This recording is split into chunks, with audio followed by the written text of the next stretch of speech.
Chapter 7 thunder fire valley की travel. धिक्कार है, मेरे बाइसेप्स भी अच्छे नहीं लगते हैं। मैंने अभी तक अपने नए शरीर को वास्तव में कभी ध्यान नहीं दिया।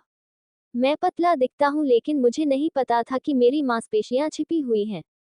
फिर राहुल अपने शरीर के हर हिस्से पर वार करना जारी रखता है। मैंने आज अधिक ही व्यायाम कर लिए हैं, आज के लिए इतना ही काफी है।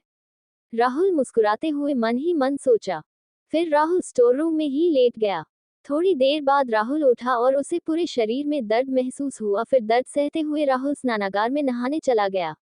नहाने के बाद राहुल ने घड़ी को देखा और घड़ी में पहले से ही 8:15 हो चुके थे। लगता है मैंने 3 की बजाय 4 घंटे व्यायाम किया, राहुल ने सोचा। राहुल ने अपने कमरे से अपनी चीजें ले ली और रयान की सराय में कुछ अच्छा नाश्ता करने के बारे में सोचा।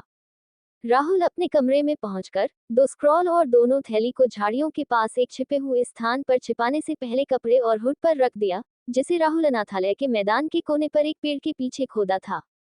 अपने चेहरे पर मुस्कुराहट के साथ राहुल ने सोचा, वैसे भी मुझे रेयान में खाने के लिए पैसे खर्च करने की जरूरत नहीं है। उद्धरण। सराय में प्रवेश करने के बाद एक कोने में जाकर बैठ गया और एक वेटर ऑर्डर लेने के लिए आया। सर, आप क्या लेना चाहेंगे? जो वेटर कल राहुल को अपने बॉस के पास ले गया था, वही वेटर राहुल के पास ऑर्डर लेने के लिए आया।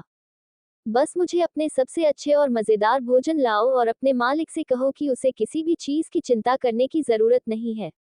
मैंने अपने मालिक को मना लिया है। फिर राहुल खाना खाने के बाद वह अनाथालय लौट आया। अनाथालय लौटने के बाद राहुल श्रीमती अनुराधा से मिलने के लिए कार्यालय में चला गया।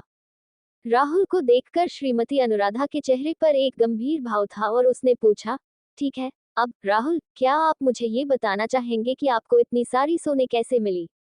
राहुल ने एक गंभीर अभिव्यक्ति को अपने चेहरे पर लाया और बोला, श्रीमती अनुराधा, आप मुझ पर भरोसा कर सकते हैं कि मुझे ये सोने की सिक्के चोरी या किसी भी चीज जैसे गलत तरीकों का उपयोग करके नहीं मिला है।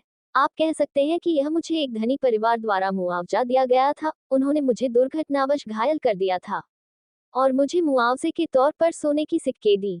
श्रीमती अनुराधा ने आह भरी और कहा, मुझे आशा है कि आप सच कह रहे हैं। वैसे भी समर्थ आपके साथ थंडर फायर वैली में आ रहा है। उनकी परीक्षा 1 सप्ताह में शुरू होगी और इसमें भी लगभग 6-7 दिन लगेंगे। तुम दोनों को वहां पहुंचने के लिए मैंने कल आपके द्वारा दिए गए पैसे से गाड़ी तैयार कर ली है। श्रीमती अनुराधा ने थोड़ी देर पहुंच लिया और दीवार पर लगी घड़ी को देखकर फिर कहा, अभी 8:47 बजे हैं और गाड़ी यहाँ सुबह 11 बजे आएगी। आप जितनी जल्दी जाएं, उतना अच्छा है, क्योंकि आप इस परीक्षा को मिस नहीं कर सकते हैं, क्योंकि अगली परीक्षा 6 महीने बाद आयोजित की जाएगी। कुछ और बातें करने के बाद राहुल ऑफिस से निकलकर अपने कमरे की ओर चल दिया। फिर राहुल अपने कपड़े और अन्य चीजें को समेटना शुरू कर दिया। मुझे अपनी सभी सामान को स्टोर करने के लिए एक और बैग की आवश्यकता होगी, राहुल ने कहा। समय भी हो गया थंडर फायर वैली में जाने के लिए। फिर राहुल और समर्थ दोनों तैयार हो गए और गाड़ी की प्रतीक्षा करने लगे। छोटे बच्चे और श्रीमती अनुराधा भी अनाथालय के मैदान में थे।